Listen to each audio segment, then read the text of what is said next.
کامیابی شہادت ہی سے ہے۔ اسلام کا بول بالا شہادت ہی سے ہے۔ میرے لال ایک وقت آئے گا کربلا میں جانا پڑے گا، اور اسلام کو بلند کرنے کے لیے، اسلام کی عمارت کو اونچا کرنے کے لیے تمہیں جام شہادت نوش کرنا ہوگا۔ میرے حسین نے نانا کی گود میں رہ کر تربیت پائی، کبھی نانا کے زلفوں کو پکڑ کر گھوڑے کی زین پکڑنے کی عادت ڈالی، کبھی نانا کے پشت عنبر پہ سوار ہو کر گھوڑے پر سوار ہونے کی عادت ڈالی، اور وہی باب جبرائیل ہے۔ پھر مدینہ منورہ چلو، باب جبرائیل ہے حضرت خاتون جنت کے حجرے کے آگے، جہاں حضرت جبرائیل بیٹھ کر میرے آقا و مولا محمد رسول اللہ صلی اللہ علیہ وسلم سے کلام فرمایا کرتے تھے۔ اسی مقام پر میرے مصطفیٰ نے حسن و حسین کو جنگ کرنا سکھایا، ہتھیار چلانا سکھایا، کشتی لڑنا سکھایا۔ ایک مرتبہ کا واقعہ ہے، حسن و حسین کشتی لڑا رہے ہیں۔ بچوں کو یہ فن بھی سکھانا ہے، صرف ٹی وی دیکھنا، موبائل دیکھنا ہی نہیں سکھانا بچوں کو۔ ماں باپ ہیں، بچوں سے محبت کرو، پیار کرو۔ کہا کہ بیٹا تم دونوں ہیں، دونوں میرے لال ہیں، میرے پیارے ہیں، ذرا کشتی لڑو، کون جیتتا ہے میں اس کو انعام دوں گا۔ ہمارے زمانے میں ایسے ہی ہمارے ماں باپ نے ہمیں تربیت دی۔ آج ہے کیا ہے؟ موبائل۔ ماں باپ اگر بات چیت کرنا ہے آپس میں تو بیٹے کو موبائل دے دیں۔ اب وہ بیٹا لڑنا کہاں سیکھے گا؟ کوئی بھگانے کے آیا تو سیدھا بھاگ کے قبرستان میں چھپ جاتا ہے۔ اگر تنہا مل گیا کسی غیر کو، وہ گلے پہ خنجر چلاتا ہے، انگلیاں کاٹتا ہے، پیروں کو کاٹتا ہے، ایک ایک عضو کاٹتا ہے، اور وہ کاٹتا ہے یہ کٹا دیتا ہے۔ اتنی ہمت کہاں ہے آج کے مسلمان میں کہ مقابلہ کرے؟ وہ 1000 بار کاٹے گا، مجاہد وہ ہے جو تو ایک بار کاٹے۔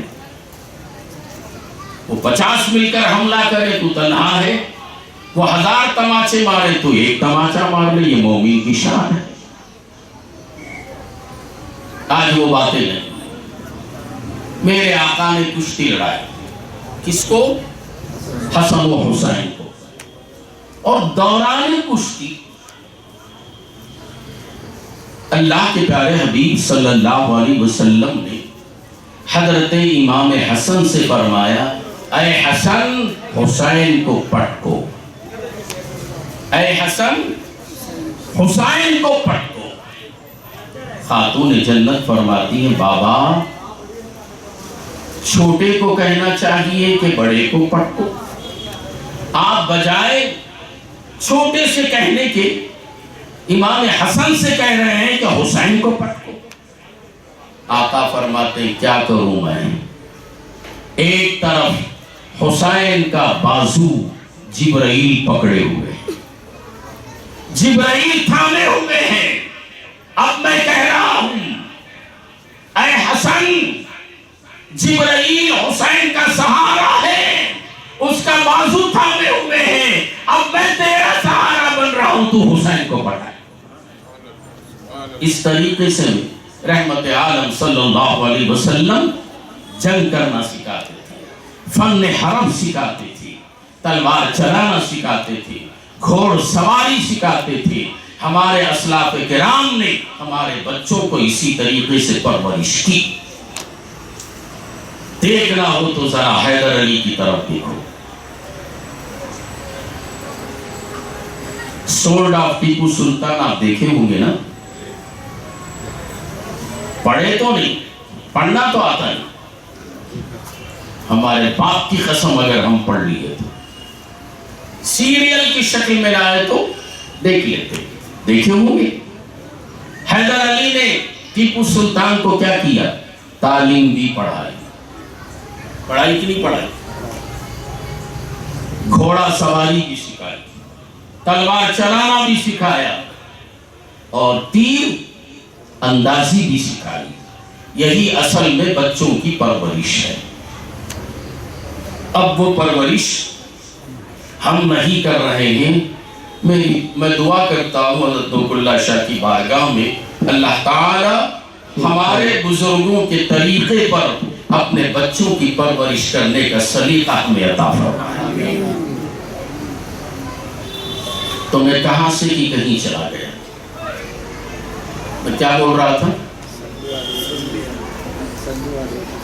صلو علیہ، بات بڑھتی چلے جائے گی۔ اگر میں اسی میں اندر سے نکالتا جاؤں گا تو فجر ہو جائے گی۔ اور الحمدللہ یہ غلام علی حسین 5 گھنٹے اس وقت بھی بولتا تھا اور آج بھی بولتا ہے۔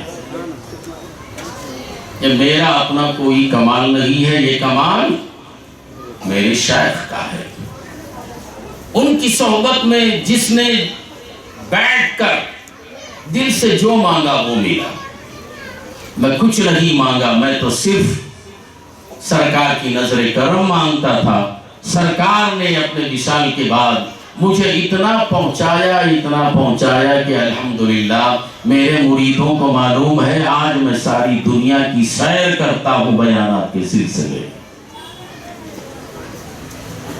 تو صلو علیہ، حاجتوں کو پورا کرنے والا کون؟ مصطفیٰ۔ کون فرما رہا ہے؟ اللہ۔ تو ہم نے کیا کیا؟ جب صلو علیہ کہا، رسول اللہ پر درود بھیجو، عاجز ہو گئے، ہاتھ باندھ لیا، گردن کو جھکائی، کیا کہا؟ اللہم، نہیں آتا، اللہم صلی، کیا کہا؟ اللہم صلی۔ مولا نے کہا درود بھیجو، تو تم نے کیا کیا؟ کیسے؟ اکڑ کر، عاجزی کے ساتھ۔ درود پڑھو تو عز و انکساری کے پیکر ہو، نگاہوں کو نیچی رکھو، اے اللہ تو بھیج۔ پڑھنے کا حکم دیا تو پلٹ کے خدا کو جواب دے، تو بھیج۔ علی محمد رسول اللہ صلی اللہ علیہ وسلم اور ان کی آل پر۔ پھر مولا نے کہا میرے مصطفیٰ پہ درود نہیں بھیج سکتا۔ کہا کہ مولا میری زبان گندی، میری زبان گندی، میں جھوٹا، حرام کھانے والا، چوری کا مال کھانے والا، جھوٹ بولنے والا، اس گندی زبان سے محبوب خدا کا نام کیسے لوں؟ ناپاک زبان سے مصطفیٰ کا پیارا نام میں نہیں لے سکتا۔ اسی لیے کہا عارف باللہ نے 1000 بار، بشویم دہن ز مشک و گلاب، ہنوز نام تو گفتن کمال بے ادبی۔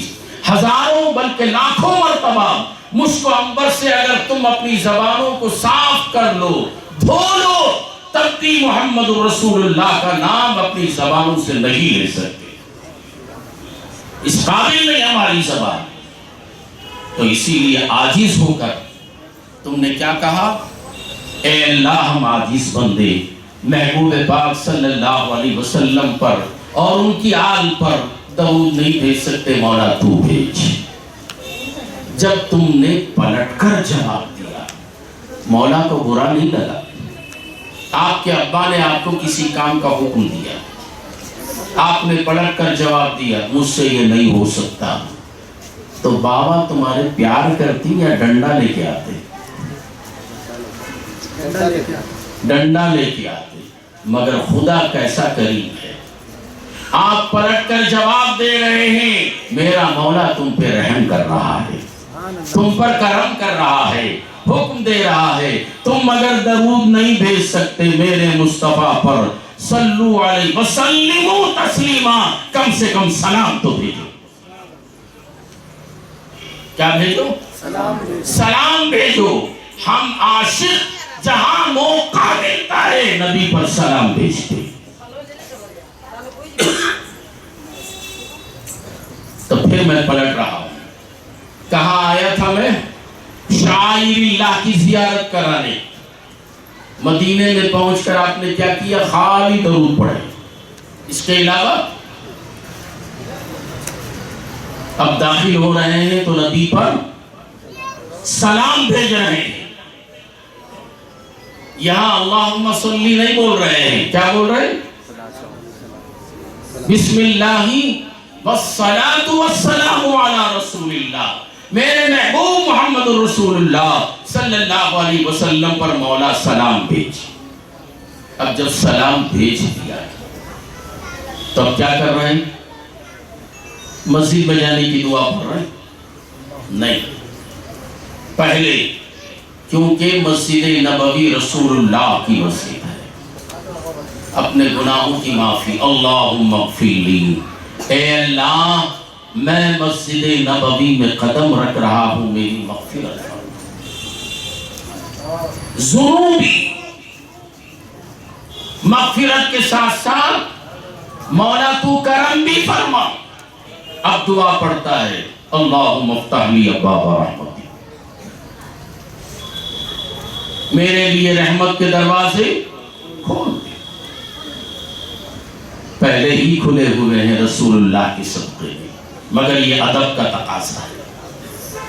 دعا پڑھنے کے بعد مسجد نبوی کی دہلیز میں آگے بڑھ کر قدم مت رکھنا، تھوڑی دیر کھڑے ہو جانا، اندر نہیں کھڑے ہو جانا، اتنی دیر کھڑے ہو جاؤ کہ اجازت مل جائے۔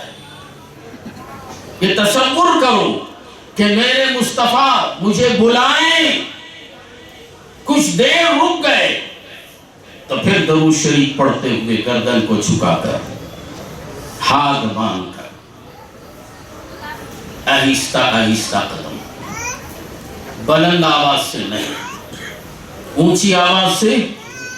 بعض نادان ایسے ہی زور زور سے پڑھ لے کے جاتے، یا نبی سلام علیکہ یا رسول، بے وقوف کو معلوم نہیں ہے نبی کا دربار ہے، یہاں اونچی آواز سے بولیں گے تو اعمال برباد ہو جائیں گے، تو جہنم رسید ہو جائے گا۔ نبی کی بارگاہ میں اونچی آواز سے نہیں بولا جاتا۔ یہ کس کا حکم ہے؟ خدا کا ہے، یا ایھا الذین آمنوا لا ترفعوا اصواتکم فوق صوت النبی ولا تجهروا له بالقول كجهر بعضكم لبعض ان تحبط اعمالكم وانتم لا تشعرون۔ نبی کی بارگاہ ہے، آہستہ آواز سے بول، اتنی آواز سے سلام پڑھ یا درود پڑھ کہ خود تو سن لے، دوسروں کو نہ سنانا۔ یہاں دوسروں کو سنانے نہیں آیا ہے، کس کو سنانے آیا؟ مصطفیٰ کو سنانے آیا ہے، بس ان کو سنا، دوسروں کو مت سنا۔ کون سنتا ہے؟ اگر سننے والے ہو تو آج یہ مصیبت نہیں ہوتی تھی۔ نہیں سن رہے ہیں، اس لیے ظالم حکمران ہم پہ حکومت کر رہے ہیں، ہمیں تباہ و برباد کرنے کی کوششیں کی جا رہی ہیں۔ جہاں جہاں ہمارے مسلمان ہیں ان پر مصیبتیں اور آفتیں ٹوٹ پڑ رہی ہیں۔ آہستہ دھیمی آواز سے نبی کی بارگاہ میں پہنچے، کیا کرنا ہے؟ مواضع شریف پہ آ گئے، سلام بھیج دیا نبی پر، شائخین پر، اور آہستہ سے باہر نکل جائیں۔ پھر باب جبرائیل سے پلٹ کر آئے ریاض الجنہ۔ کہاں آنا؟ ریاض الجنہ میں آنا۔ ریاض الجنہ کے معنی جنت کا باغ۔ تم کہتے ہو جنت کا باغ، میں کہوں وہی جنت ہے۔ جنت کہاں ہے؟ آسمانوں پر؟ کہاں ہے؟ مدینہ منورہ میں جنت ہے۔ لوگ نعت بھی پڑھتے ہیں، جنت میں مدینہ نہیں، مگر مدینے میں جنت ہے، مدینے میں جنت ہے۔ دلیل کہ مدینے میں جنت کیسا؟ ہاں وہی جنت ہے، ادھر ادھر جانے کی ضرورت نہیں۔ سنو، حیات ظاہری کے آخری اوقات ہیں، کمزوری اور نقاہت کا عالم ہے۔ میرے مصطفیٰ کمزور نہیں تھے، کمزوری اور نقاہت کا لباس پہن لی، بیماری آئی نہیں، بیماری کو بلا لیا، کیونکہ جس کام کے لیے آئے تھے کام پورا ہو گیا، اب مجھے جانا ہے، جانے کے لیے بہانہ چاہیے۔ لباس پہن لیا، اپنی غیر موجودگی میں صدیق اکبر کو منصب امامت پہ کھڑا کیا۔ میرے مصلی پر صدیق اکبر نماز پڑھائیں، صدیق اکبر نماز پڑھاتے رہے۔ ایک وقت آیا ذرا افاقہ ہوا، حضرت علی اور حضرت فضل بن عباس کو بلایا، دونوں کے کندھوں پہ ہاتھ رکھا، سہارا لے کر مسجد نبوی میں آئے۔ حضرت بلال کو حکم دیا ہے، بلال جاؤ مدینے کی گلیوں میں اعلان کر دو، آج ساقی کوثر محمد رسول اللہ صلی اللہ علیہ وسلم آخری نصیحت اور وصیت کرنے والے ہیں، سب اکٹھا ہو جائیں۔